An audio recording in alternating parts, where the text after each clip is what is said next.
Iba't ibang kultura ang pinanggalingan, no? Iba't ibang mga interests, so mahirap po humanap ng na pwedeng i-prescribe na methodology or manner of management or leadership na pwede natin ilagay.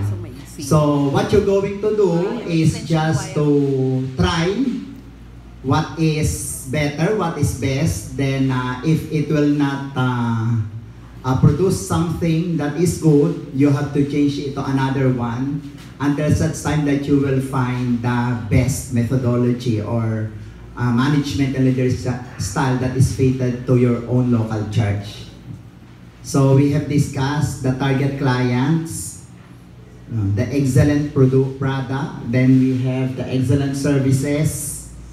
No, I am looking forward that our churches will have the best ushering department ever, so that not only the old members, yung mga dati na mga members, but more so the newcomers will be comforted and feel at home when they are in the church, in church building.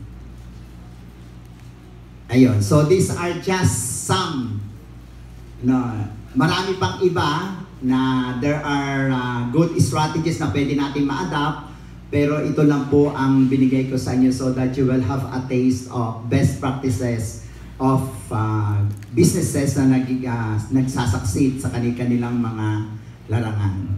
Okay, so this is now the core of the management,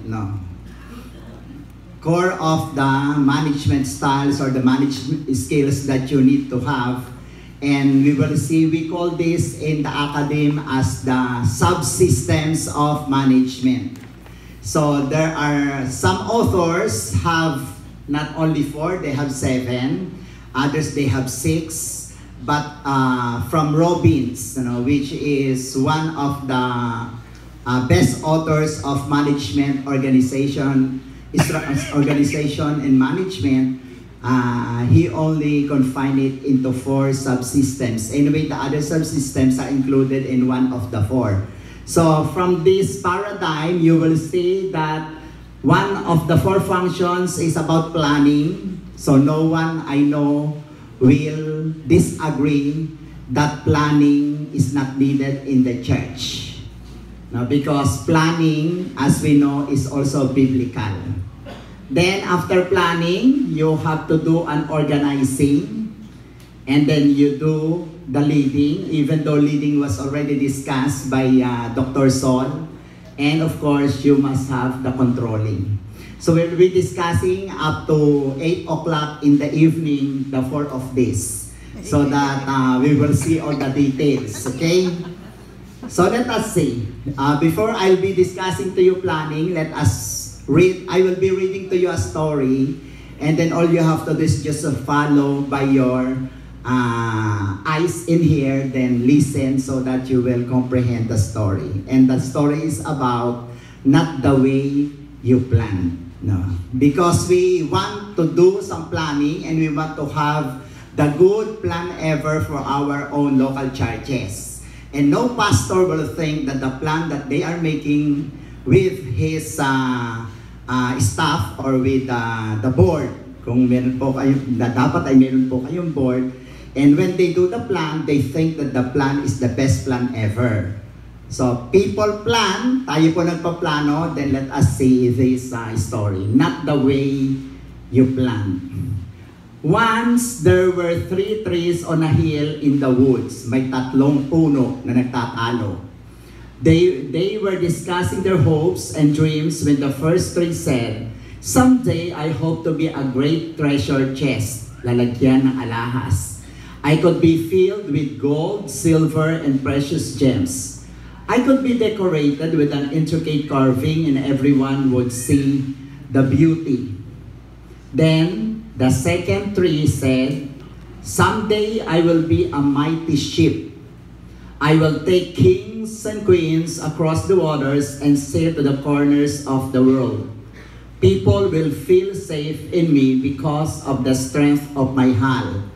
yung mga marine graduate po ako, yung tinutukoy po na hull sa ship, yung pinakailalim niya, kumbaga sa tao, backbone. No?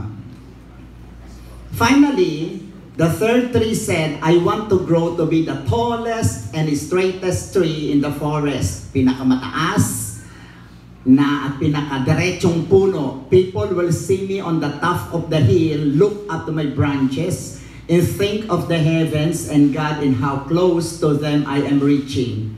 I will be the greatest tree of all time and people will always remember me.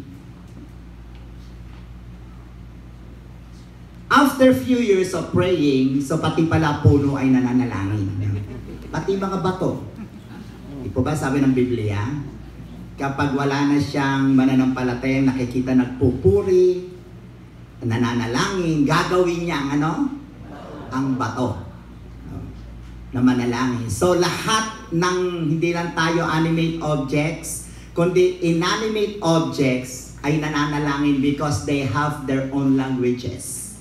Remember, one of the Pentecostal distinctive natin ay we speak in other languages. At ang sabi ng Bible, other languages are not only human languages, but they can be angels of, languages of angels and other languages.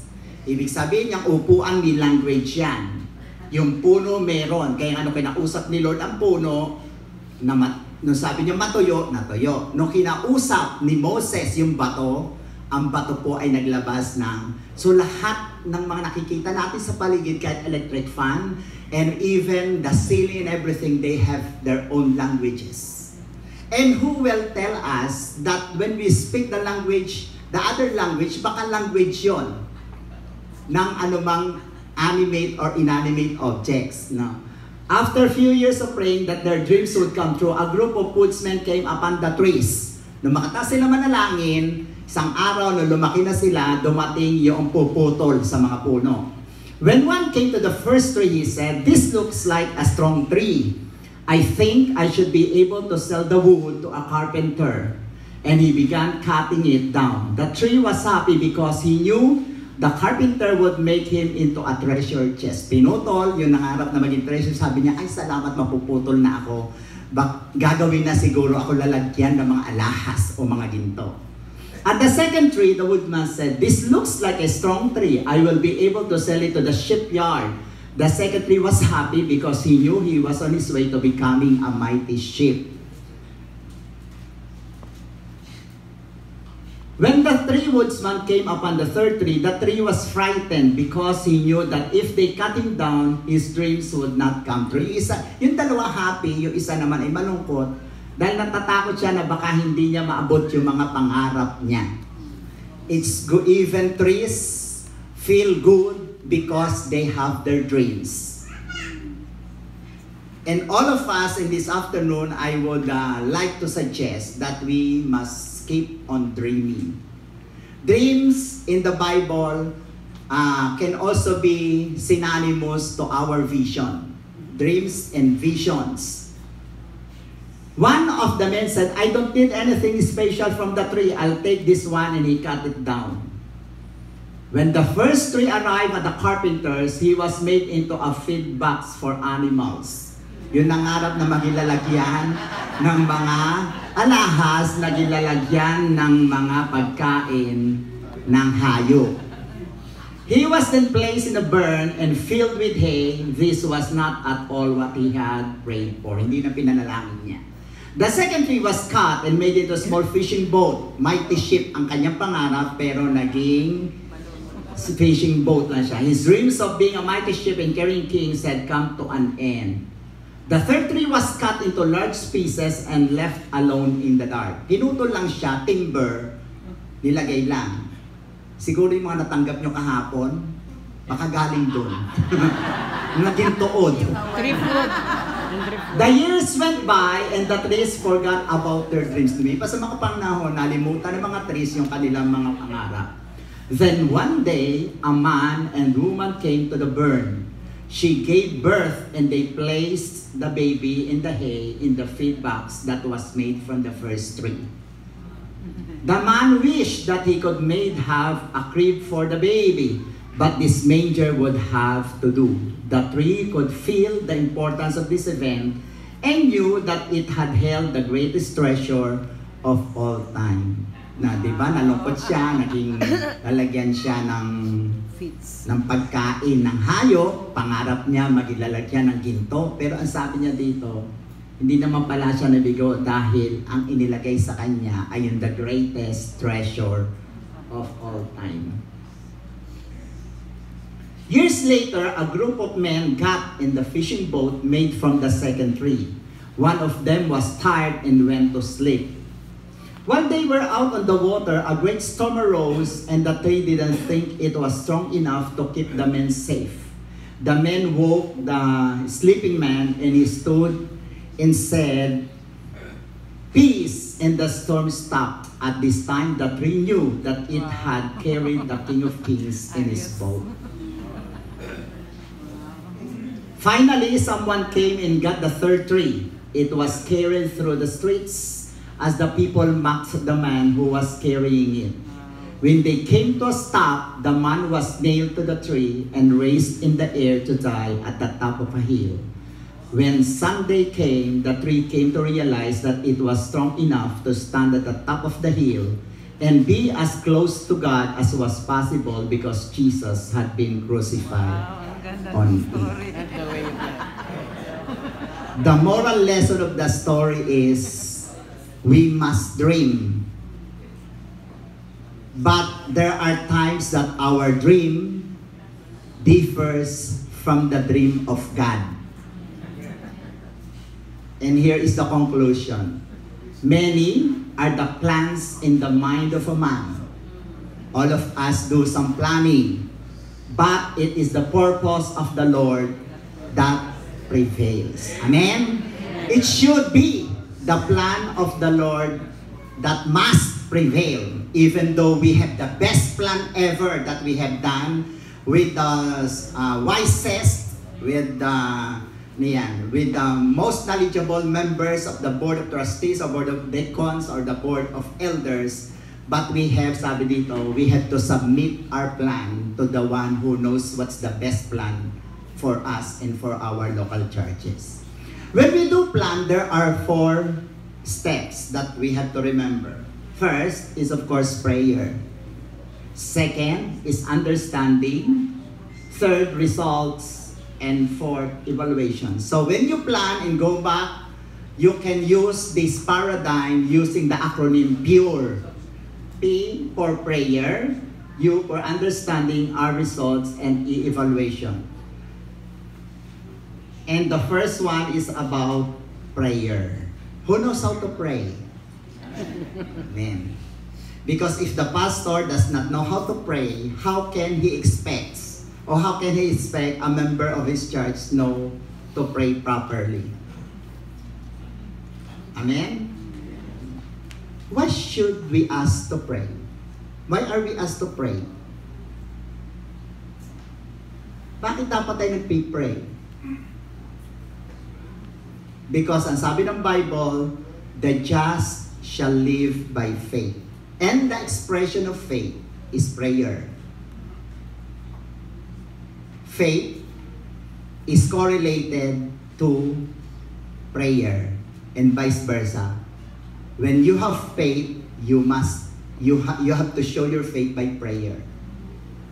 The amount of prayer you give is the level of faith you have. When you pray less, it abates the level of your prayer. Pag nananalangin ka ng kokonte, bumababa, ibig sabihin mababa ang iyong pananampalataya.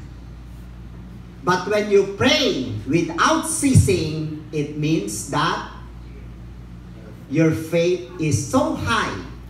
Because when we have that faith, our trust in God is so high that we cannot do anything without prayer in consulting God. Nasusundan? The secret of a victorious church and a local church is the amount of prayer that we give. When you don't pray, it is impossible that your church will grow. Because prayer is the expression of faith. Never that the Lord will be glorified and magnified when we don't kneel down to pray. And besides prayer, there is